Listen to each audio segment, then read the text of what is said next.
Este es el programa número 1 de la televisión periodística Retrópolis Radio, con el super invitado Roberto Gómez Fernández y Eddie Billy como el conductor.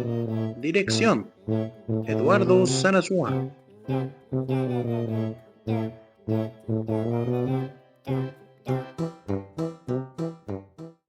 Hola, ¿qué tal mis queridos retroamigos? Como les platicaba, tenemos un super invitado el día de hoy y pues espero que les guste mucho, tanto como a mí, que estoy muy emocionado de poder estar aquí en estas paredes, en esta vecindad.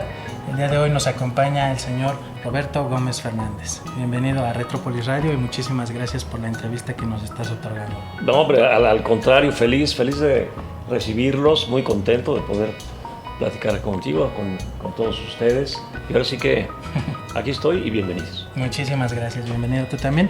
Pues mira, justo ahorita que está en apogeo todo lo de la serie, todo lo del legado de tu padre, que pues ese se mantiene, ¿no? Independientemente de que existiera la serie o no, los programas siempre habían sido buscados, siempre son muy bien recibidos por el cliente. En lo personal, pues uno de los admiradores del trabajo, mi superhéroe favorito siempre ha sido el Chapulín Colorado. Muy bien hecho. Sí. Entonces, pues estoy de verdad muy contento de poder estar aquí.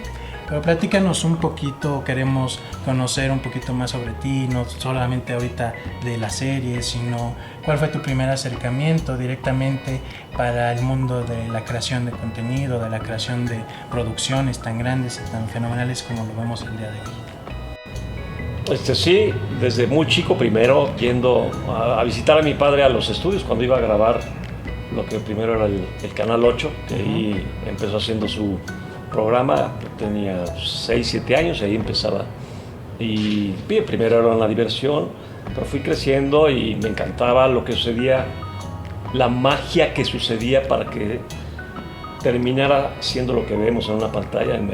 Me encantó, ¿no? Desde que estaba estudiando en la preparatoria en 1981, teniendo 17 años, empecé a trabajar con mi padre. En la mañana iba a la escuela y en la tarde iba al programa, literal a servir cafés y a sacar copias fotostáticas.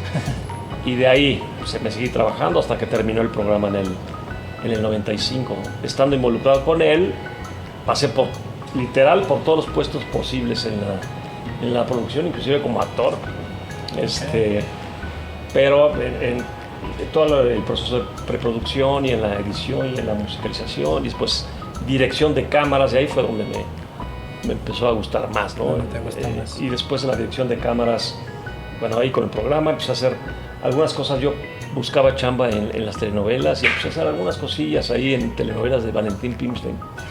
Y después una telenovela que se llamó Milagro y Magia como director de cámaras. Fue mi primer trabajo como titular, y mi trabajo como director de cámaras siguió un rato y era como mi fuerte, y me fui a estudiar dirección a Los Ángeles. Y al regreso yo quería hacer cine y series de televisión, ¿no? Y en el camino pues, me encontré la posibilidad de hacer una telenovela que se llamó La Dueña, que yo primero no quería, porque yo quería hacer cosas, y yo decía cosas más importantes que una telenovela, ¿no? Dije, bueno, voy a hacer esta telenovela mientras tanto, y entrando a La Dueña me fascinó ese mundo. Me encantó y había posibilidades de hacer muchas cosas. Digamos que ahí ya empecé un camino en esto de la producción dentro de Televisa, primero como director. Estuve haciendo varias cosas como director, y después cometí el tremendo error de querer ser productor. Estuve dando lata hasta que yo creo que ya para quitarme del medio dijeron, a ver, ve preparando una cosa. Y yo creo que en algún momento que había un hueco, que normalmente sucede, alguien no está tan preparado, me aventaron al ruedo y ahí empecé a ser productor de telenovela, ¿no? Con una telenovela que fue una adaptación de una telenovela vieja. Y ahí empezó mi camino como productor. Digo, fue un error porque dejé la dirección, aunque hacía pequeñas cosas, que la verdad es que lo que más me apasionaba y hasta la fecha es ese mundo, ¿no? Ahí seguí haciendo telenovelas como productor hasta hace recientemente. Hasta recientemente, claro. No, y como lo comentas, pues una telenovela aquí en lo que es México y toda América Latina es muy importante porque pues es lo que consumen la gente, la gran mayoría de la gente, del público es lo que hoy día consume. Y pues también en esta parte, como tú bien lo comentas, ¿cuándo fue el que tú te diste cuenta, digámoslo, de que querías estar más detrás de una cámara que frente de ella como actor o de pronto en algún papel un poco más grande? Yo estuve como unos 3 años haciendo pequeños papelitos. Primero con mi padre, después busqué un par de chambas en telenovelas, hice 2 cositas muy pequeñas y me empecé a dar cuenta que pude haber tenido una carrera medianamente importante, claro, máximo, por muchas circunstancias, y lo que me provocaba estar detrás de cámaras no me lo provocaba la carrera de actuación.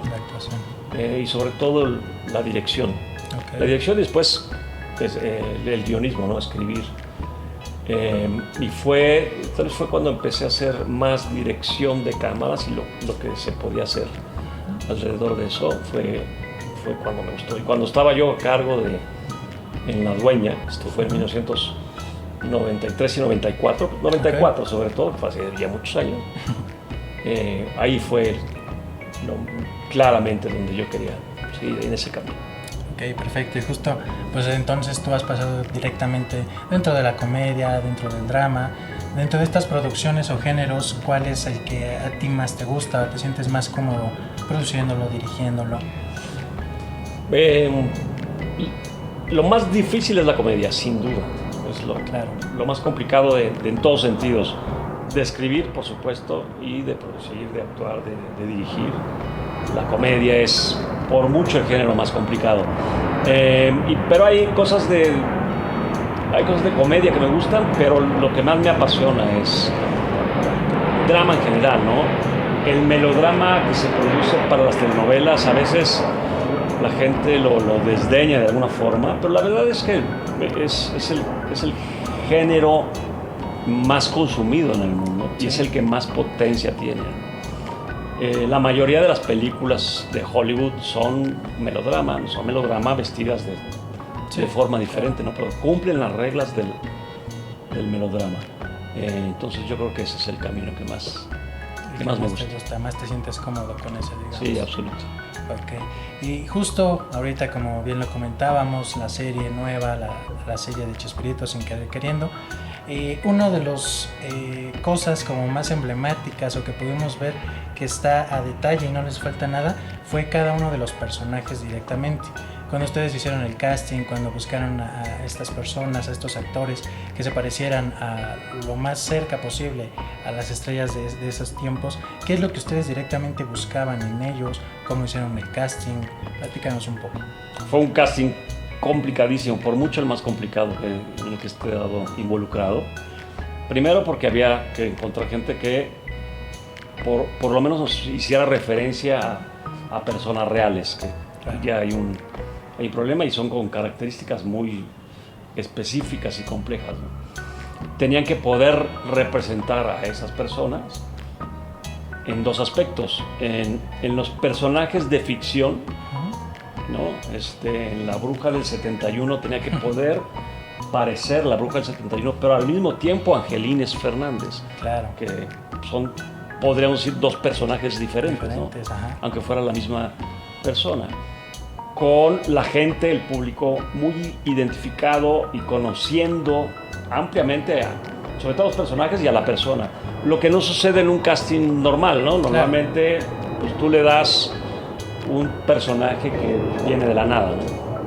En este otro caso había que mostrarles algo que ya conocen y tenían que hacerlo muy bien para que el público pudiera decir sí es ese personaje que conozco, pero al mismo tiempo, como en cualquier desarrollo de personaje, es que el actor o la actriz tuviera las herramientas para que le creyéramos, para que nos conmoviera, para que tuviera la fuerza necesaria, obviamente el talento necesario, pero al mismo tiempo ellos lo tienen que hacer suyo. Una cosa es a quien están representando, pero pues son estos actores y estas actrices que lo hacen suyo, y que eso proyectara lo que se necesita primero de cada personaje, y lo que lo hace más complejo es que es un embalaje que todos los personajes tienen que hacer, todo un paquete que sea coherente,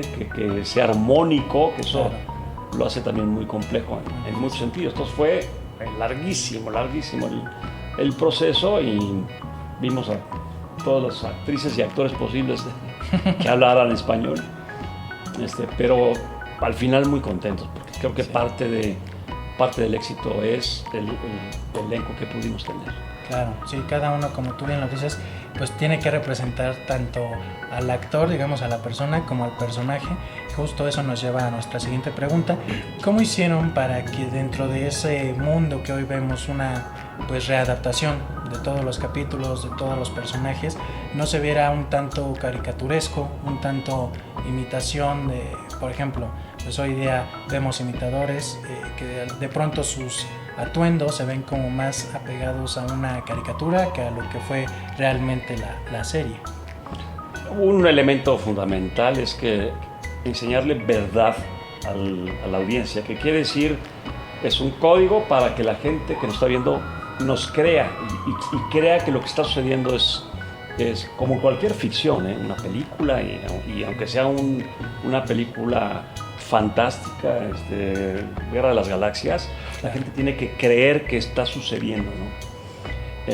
Y entonces para eso tenemos que recurrir a todos los elementos para que sea creíble, y pues mucho es la estampa, lo que se ve, el diseño de caracterización del vestuario, de iluminación, de los sets, junto con los diálogos que sean creíbles, que bueno, eso ya es otro terreno, ¿no? Y todo lo que tiene que ver con la producción de la generación de las escenas, que sea creíble, eso es muy importante, independientemente del género además, ¿no?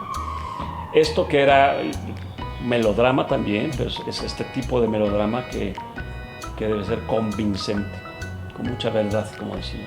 Claro, sí, como bien lo comentas, dentro de pues toda la temporada que pudimos ver, de todos los capítulos, se muestran tanto escenas en la vecindad como del Chapulín Colorado, también en Acapulco, el icónico capítulo de Acapulco, que todos día pues logramos ver, pero hoy pues conocemos también lo que es detrás de cámaras, ¿no?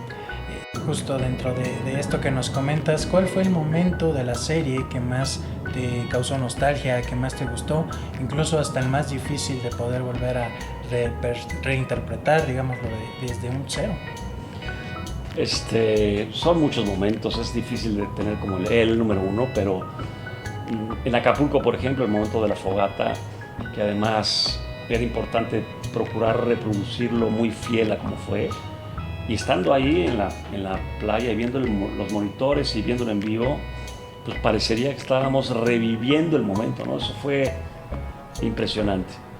Después hay momentos de las primeras épocas del Canal 8, donde yo empecé a ir a los sets y que se reproducía también el set del Chavo, por ejemplo, con estos, con el boom grandote, que era un aparatote grande con unas ruedotas, en donde yo me sentaba para verlo, y estar viendo el detrás de cámaras de eso que yo había vivido 50 años antes, fue muy emocionante. Claro. La verdad, ¿no? Y estar viendo a los actores danzando vestidos como los personajes.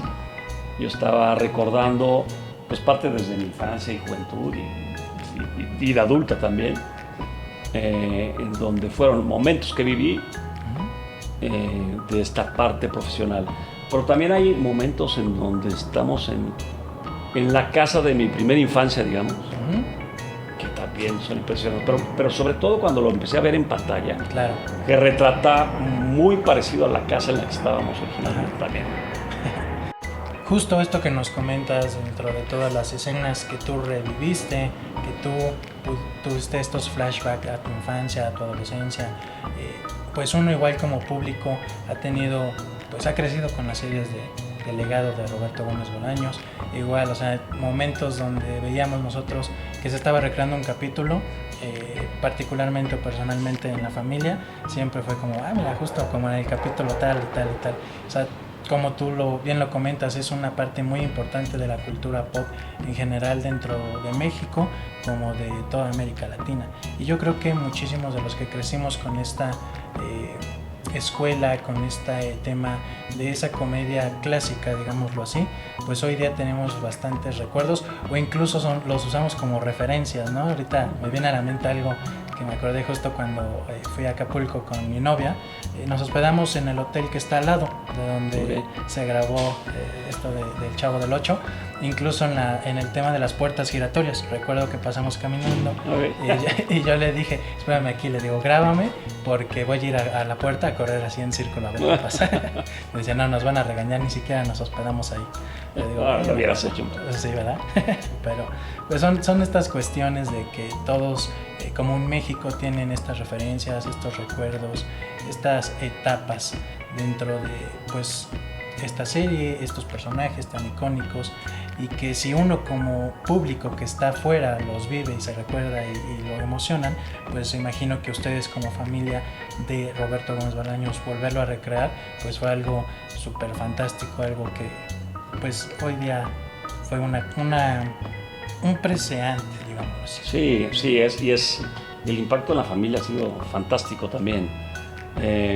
Estamos Paulina, mi hermana y yo en todo el desarrollo de la serie, acabamos escribiendo los guiones y siendo parte de la producción, pero mis otras 4 hermanas no habían visto nada y tenían muy poca información, entonces lo vieron casi como cualquier público, de cero. Entonces ha sido doblemente impactante en ese sentido, ¿no? Fue así de golpe, claro. Muy emocionante para ellas, por supuesto, además verse a ellas, ¿no? Representadas en cierto momento por actrices, niñas actrices, fantásticas, por cierto. Entonces sí, ha sido, además de este, creo que homenaje y legado a la obra y vida de mi padre, lo que representa para la familia el estar sentado. El último episodio, cuando salió ese último jueves, tuvimos oportunidad de verlo en una sala de cine. Y entonces yo de repente me descubrí estando sentado en la butaca. Hay una escena muy importante del último episodio donde están mis padres, mi papá y mi mamá en una discusión importante en su habitación, viéndola como estaban diciendo cosas fuertes. Sí. Y de repente volteé y estaba yo rodeado de otras 150 personas. O sea, qué cosa tan extraña. Estoy yo viendo algo que sucedió muy íntimo, en su momento fue muy íntimo, claro. Importante, de peso para la vida personal y de la familia. Y lo estamos compartiendo con, en ese momento, 150 personas en vivo, pero además millones de personas. Millones, ajá. Eso fue un shock, diciendo qué afortunado y afortunados de la familia que podamos tener esa experiencia, ¿no? No cualquiera puede estar compartiendo parte de su vida, que se emocionen los demás con momentos de su vida. Sí, ¿no? Que sientan. Sí, justo como nos comentas, toda esta parte de poder compartir directamente pues con millones de personas lo que fue la vida de tu padre, tanto de ustedes cuando eran niños como de la familia, pues sí es algo muy importante, y también nosotros como público directamente es algo que, como bien lo dijiste anteriormente, bien hecho, algo que pues uno atesora a estos personajes, y obviamente que podamos ser parte de momentos que a lo mejor no se vieron reflejados en la pantalla o que estaban pues digamos en temas personales, como bien lo comentas, pues sí nos hace sentir un poco más lo que se vivía dentro de esos momentos, ¿no? Justo tú como pues sí, como guardián de todo este legado, te sientes, digamos, con la responsabilidad o cómo te sientes de poder modernizarlo y pasarlo pues a una nueva generación que está creciendo hoy día también con el Chapulín y el Chavo del Ocho, ¿no? Sí, es la verdad es que digo, afortunados de poder hacer eso. Nos tomamos la decisión, Paulina y yo, de abrir un poco más las puertas a lo íntimo. Claro. Porque es una forma de conocer más a Roberto Gómez Bolaños, ¿no? Por el poco tiempo que teníamos, que fueron 8 capítulos, y para mí 8 capítulos muy cortos, pues por supuesto hay muchas cosas que no se han dicho, muchas se tienen que decir de forma compacta, Claro. obviamente. Entonces a mí me habría encantado que fuera más larga para poder contar más, Sí, a todos. más detalles. Sí, sí, sí. Sí, a todos nos hubiera gustado justo esto que comentas. Nos lleva a nuestra siguiente pregunta y esperemos que nos puedas dar pues algo en concreto, digámoslo así. ¿Tienen pensado una segunda temporada? Pues mira, no es algo que pueda descartar. Y eso desde hace muchos años, cuando empezamos la posibilidad de hacer una serie, pues una de las preguntas es ¿cuántos capítulos? ¿No? Claro. Originalmente se tenían pensados más capítulos. Ujú. Y hay un primer diseño en la estructura de la serie, de cómo se iba a contar, más larga de lo que acabó siendo. Ujú. Entonces siempre hemos tenido esta posibilidad de contar más de lo que se acabó contando. Okay. Y no es derivado del gran éxito de la serie, porque no, sino es, en lo personal hay cosas que se dejaron de contar, que a mí sí me interesaría poder tener la oportunidad de contar cosas de mi padre, Ujú. que no digo qué, porque sería una espoleada muy grandota, Spoiler. pero sí hay cosas que se quedaron en el tintero, digamos. Okay. Pero también es un reto muy grande porque tiene que ser por lo menos igual de atractivo de como fue la primera, ¿no? Y eso es un reto muy grande. Sí. Y otra que la plataforma tenga la intención de hacerlo, que pues, sí, son muchos factores, ¿no? Entonces la respuesta rápida sería no se descarta la posibilidad, pero no hay nada en concreto. Nada en concreto, perfecto, ¿no? Y pues en cuanto se anuncie, la vamos a estar esperando para poder Te avisamos. volver a vivir todos estos momentos justo con ustedes.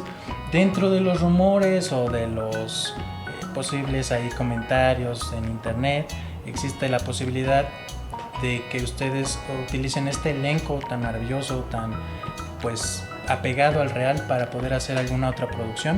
En redes hay pues rumores de que podría haber una temporada nueva de Chavo del 8 justo con ellos. Sí, no, eso en definitiva no.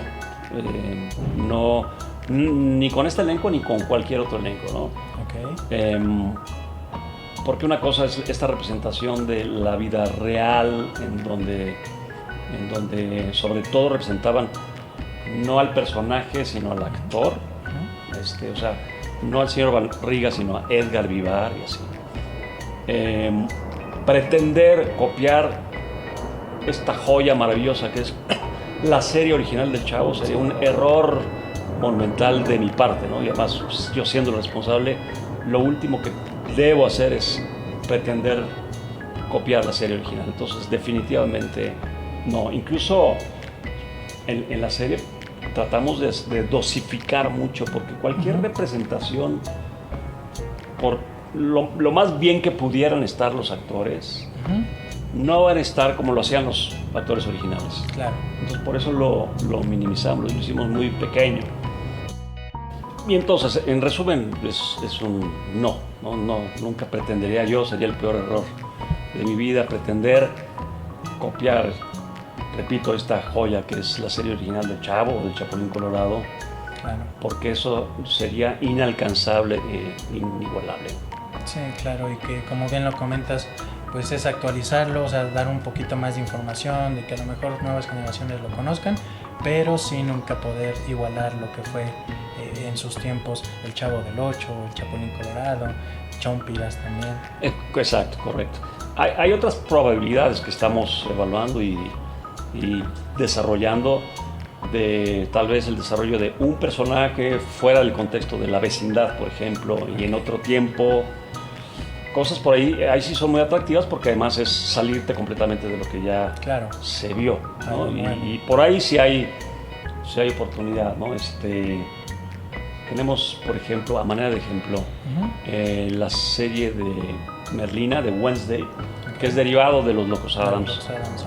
Pero no están copiando la serie original, sino están sacando al personaje para hacer una serie completamente diferente. Pues justo entonces nos comentas proyectos nuevos. Dentro de estos proyectos hay una nueva serie animada del Chapulín Colorado, ¿no? Si estoy en lo correcto. Dentro de esta nueva serie, no sé, ya tienen una fecha tentativa de estreno, cuántos capítulos va a tener. Sí, es una serie que le da la vuelta, se llama Los Colorado. Ya 3 Media, que son mis socios en esto de la producción de los personajes de mi padre, subió un pequeño clipcito, que no es exactamente un tráiler, un pequeño clip que se ve lo que es, ¿no? Está fantástica. A mí el personaje del Chapulín Colorado me genera una especial emoción. Y creo que lo que se ha logrado es muy muy bueno. Lo mismo, aunque es animado, y ya el hecho de que sea animado lo hace diferente, pero además se le da una vuelta muy interesante y está muy muy divertida y puede competir con cualquier serie en cualquier lugar del mundo. Es una calidad fantástica, y sí, eso ya estamos ya produciendo la segunda temporada. ¿Cuándo y en dónde? Todavía no se tiene estipulado. De eso yo no me meto mucho. Yo me meto en lo que es entregar y generar la producción. Aquí hay un equipo muy grande. No estoy seguro que yo pueda decir exactamente quién está involucrado, pero se dirá en su momento. Yo en la serie soy una pequeñita pieza en realidad, pero el resultado es muy bueno. Sí, demasiado. Pues ya lo pudimos ver igual con la serie animada del Chavo del Ocho, que también duró bastante tiempo. También los personajes, pues si se trataban las primeras temporadas de hacer a lo mejor capítulos parecidos a la de live action, después pues ya fueron muchísimas aventuras más locas que tal vez en un live action no se hubieran podido hacer, ¿no? Pues sí, exacto. Es aprovechar las posibilidades de la animación. Claro. Que además con los presupuestos tan reducidos que había en ese entonces, y por eso todo se ceñía a una vecindad, ¿no? Como esta. Sí. Entonces, ahora con la animación, pues podemos hacer que su imaginación los lleve a las pirámides de Egipto, y allá hay alguna aventura, ¿no? Claro. Pues hay que aprovechar eso. Sí, que justo es muy esencia del Chapulín Colorado eso. Comentaba ahorita justo antes de comenzar la grabación, que el Chapulín Colorado pues es un personaje que de pronto podía aparecer en los años 60, tanto en los 50, como en Egipto, como en la Luna. En la Luna, con los piratas, ¿verdad?, de hace 2 siglos. Sí, y que bueno, esto nos lleva a una teoría, no sé qué tan real sea, ya tú nos podrás dar tu punto de vista, que justo nos comentan que el Chapulín Colorado, uno de sus superpoderes, pues era poder saltar en el tiempo, ¿no? Como un chapulín, saltar, pero él podía saltar en el tiempo. Sí, y lo has dicho muy bien, y nunca se expresó como tal, y se podía teletransportar, que tampoco se explicaba. Claro. Pero alguien, a una solicitud de ayuda, que debía ser muy concreta además, claro, cierta frase, construcción de una frase, él aparecía inmediatamente, y eso solamente podía ser logrado por teletransportación. Sí, y además, lo que dices, viajando en el tiempo, porque podía estar en el viejo oeste de finales del siglo XIX, o con los piratas, o en la Luna también, y claro, tenía una capacidad de teletransportación fantástica, que pues por un lado con la animación tiene un potencial muy grande, ¿no? Sí, demasiado. Algo que sí podría tener, hay un proyecto de película que desde, como se dice en la bioserie, primero la atención del Chavo, y poco después fue hacer una película de Chapulín Colorado. De hecho, mi padre empezó a escribir un guión para cine, lo detuvo porque los presupuestos de la época eran muy reducidos. O sea, para hacer una película que requiere la acción que requiere el Chapulín, no hay forma de que salga algo medianamente decente. Claro. Pero eso es algo que sí podría suceder, una película sí podría suceder, con un actor nuevo siendo el Chapulín Colorado. Ok, live action entonces. Live action, pues. Ok, y justo dentro del mundo de las películas, pues hemos visto que tenía pues diversas películas, no con los personajes de las series, sino como el Chanfle 2, esta donde es, me parece que el Charrito se llama. Ustedes, por ejemplo, digámoslo así, una película pero ya enfocada en el Chavo del Ocho, algo que sea 100% del Chavo, como no se hizo en esa época, que pudimos ver que don Roberto pues dijo, no, es que no son personajes para cine, ¿no? Son de serie, y si quieres te propongo uno nuevo. Sí, bueno, el cine da otras oportunidades. En relación al Chavo, lo que seguro no sucedería es también, aunque fuera para cine, replicar este mundo, y menos con actores adultos representando niños, eso tenemos que dejarlo ya, eso ya sucedió. Hay otras cosas alrededor de personajes del Chavo que pueden suceder. Okay.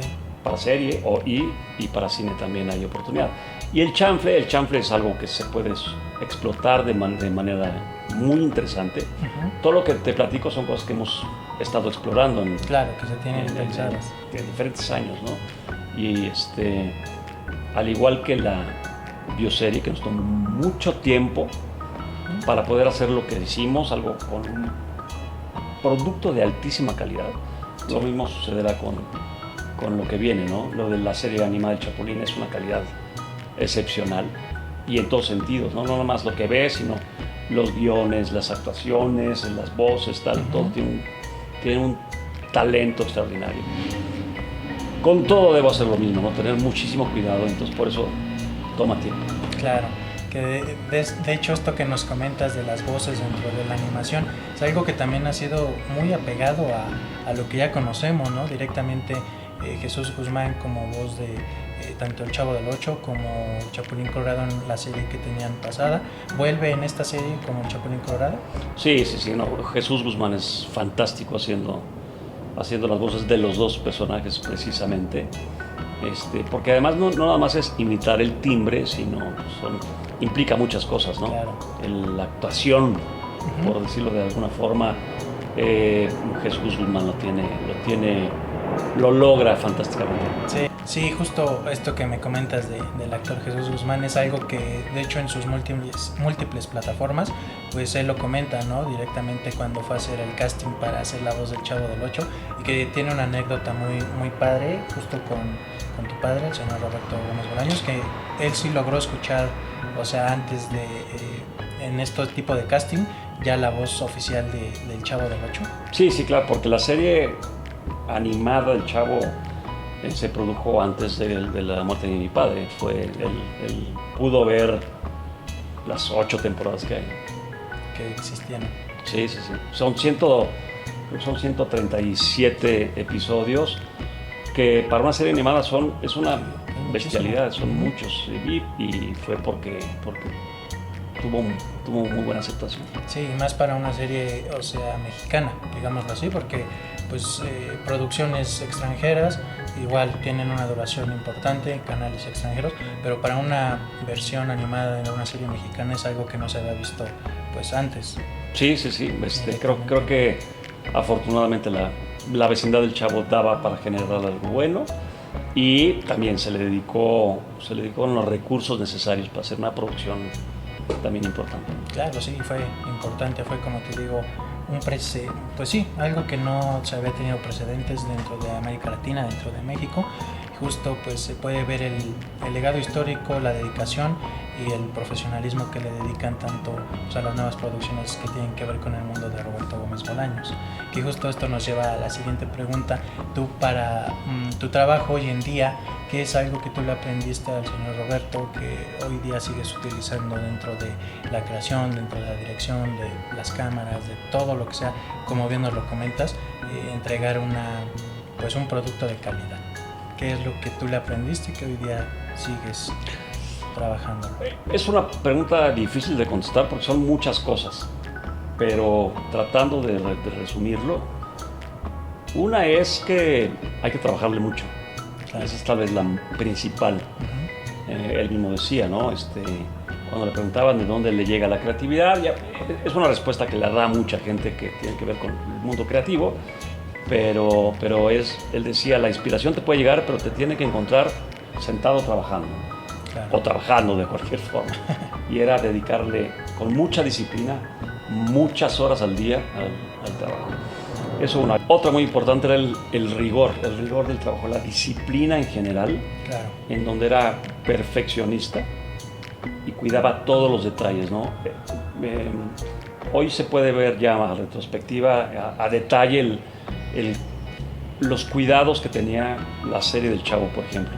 Parece muy simple, pero hay un rigor en el encuadre, en el timing, en la actuación, en el guión, claro, en la memoria. El programa siempre se grababa, se hacía de memoria.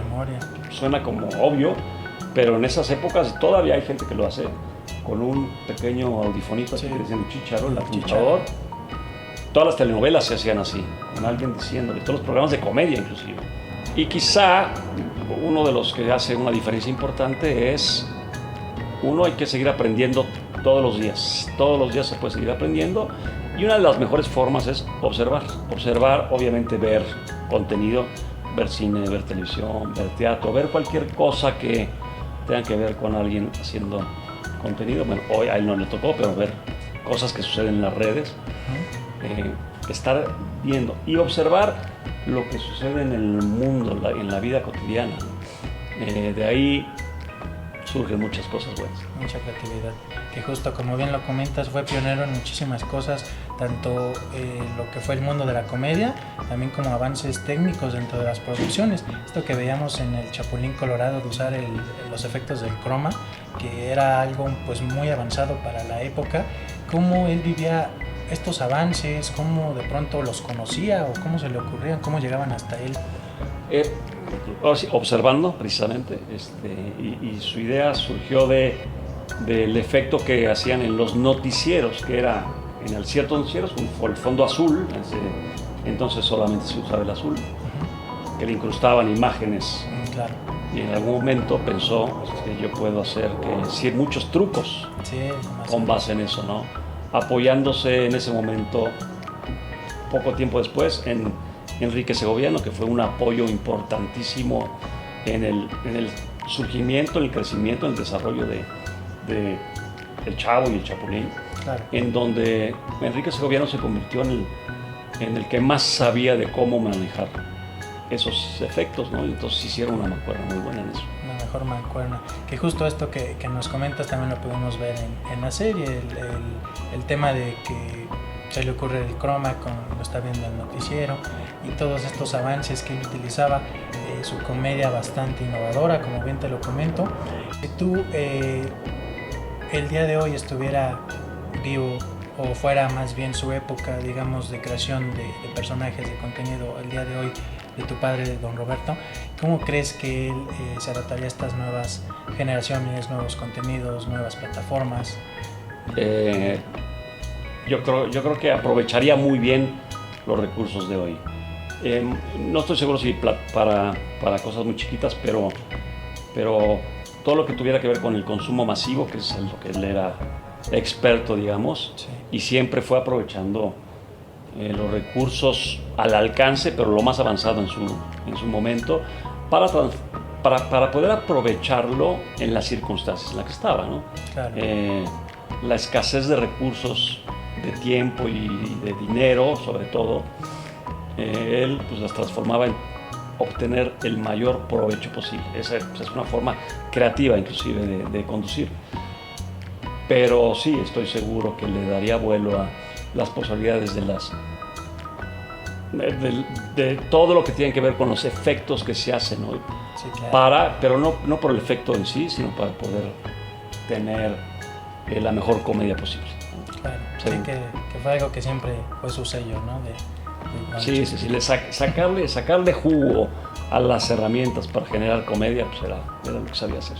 Claro, y que como bien lo comentas, o sea, se ve en el resultado final, ¿no? Tanto en el Chapulín como en el Chavo del Ocho, todos estos chistes, todas estas ocurrencias, todos estos remates de los mismos guiones que él escribía, pues son algo que nos deja ver que estaba adelantado muchísimo a su tiempo dentro de comedia y dentro de cuestiones técnicas. Sí, y te repito, con estos escasísimos recursos, ¿no? Claro. Y había cosas, por ejemplo, del Chapulín Colorado, donde más se veían cosas de efectos, que tenía que ver con el diseño de la escenografía que él hacía. Okay. Porque había cosas muy precisas, ¿no? Una pared que se iba a caer, entonces la ventana tenía que ser de ciertas dimensiones, o un medio piso en donde había un agujero, donde había un falso plafón donde se iba a caer el Chapulín, en donde con esas limitaciones, donde evidentemente se veía que había un colchón abajo. Sí. Era lo que además el presupuesto y el tiempo Claro. permitía, pero sí, trataba de ingeniárselas. Sí, que siempre fue O sea, esta situación de que se veían los sets, como bien lo comentas, ya preparados para el chiste, pero que aún así pues uno se atacaba de risa en el momento en el que pasaba, ¿no? Y que hoy día los sigues viendo 30, 40 años después y te siguen causando la misma risa. Yo, por ejemplo, como te comenté anteriormente, pues es algo que vemos en la familia, lo vemos pues sí, todos juntos, y nos sigue causando estas risas, esta emoción, esta alegría de poderlo ver, ¿no? Incluso pues es algo que hoy día nosotros tenemos como referencia muchísimo dentro de la familia, y que podemos ver que con esta serie, con los nuevos proyectos que se están haciendo, pues está sumando muchísimos más fans. El otro día yo veía en sus redes de Chespirito que les mandaban dibujos de niños chiquitos, pero dibujando al Chapulín Colorado, o sea, que tú puedes ver, pues esta generación es nueva, no creció con los personajes, pero los conoce. ¿Cómo te sientes de eso, de que pues hoy día tu padre siga siendo recordado, siga siendo pues sí, estimado dentro de todo México, América Latina, y que siga teniendo el cariño de millones de familias que hoy día a lo mejor unos ya no lo conocen, otros sí, pero que sigue siendo tan querido? Pues es por supuesto fantástico poder ser testigo todavía del impacto de la obra de mi padre. Pues es sensacional, y además pues nos impulsa a seguir con esta responsabilidad, que es una responsabilidad por un lado, que es mantener el legado de la obra de mi padre, y el distinguir la oportunidad de que estas nuevas generaciones pueden seguir todavía disfrutando, ¿no? Es parte de la característica, es eso, que es atemporal. Claro. Son personajes que pueden vivir por los tiempos de los tiempos. Sí, y que seguirán siendo tan queridos, seguirán siendo pues tan recordados y tan amados como lo fueron en su época. Sí. Pues mira, justo nosotros aquí en la producción de Retrópolis te traemos un regalo, te traemos un presente por aceptar la entrevista, y también para que veas el cariño que tenemos a tus producciones, a tu papá, a los personajes. Entonces te vamos a dar un pequeño presente. Ah, muy bien, qué bueno.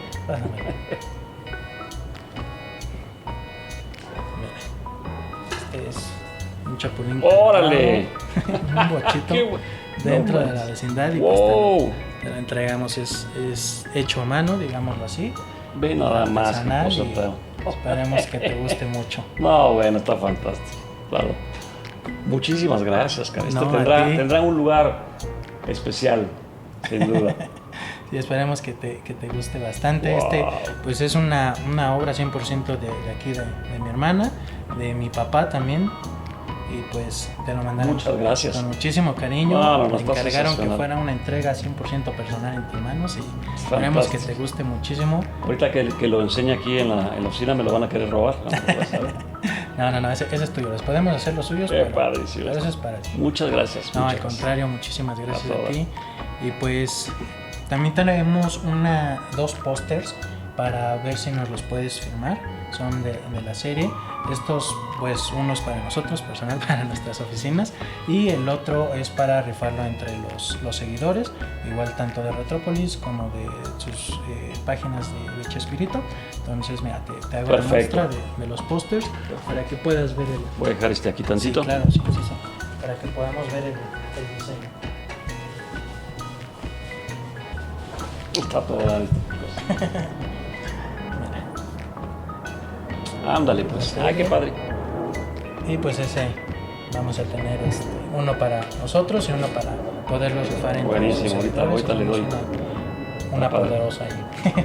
Buenísimo, claro que sí. Ok, Roberto, a todo dar. Te agradezco muchísimo el espacio, te agradezco la verdad el poder compartir con nosotros estas experiencias, detrás de la serie hay otro detrás de cámaras que hoy día conocimos, que es como una cuarta pared, ¿no? Terminas mostrándonos detrás de las cámaras de las producciones de Chespirito, pero detrás de esta serie había pues muchísimas personas implicadas. De verdad un gusto poderte conocer, poder platicar contigo, que nos puedas contestar y responder tantas preguntas, que aún quedan muchísimas más, pero pues ya será para otra ocasión. Y de verdad un placer poderte conocer y que pudieras estar un ratito aquí con todos nuestros retroamigos de Retrópolis Radio. Esperemos no sea la última vez. Seguro que no, muchas gracias. Al contrario, agradecido de que hayan tenido la intención de platicar un rato, y con todo gusto a todos amigos de Retrópolis.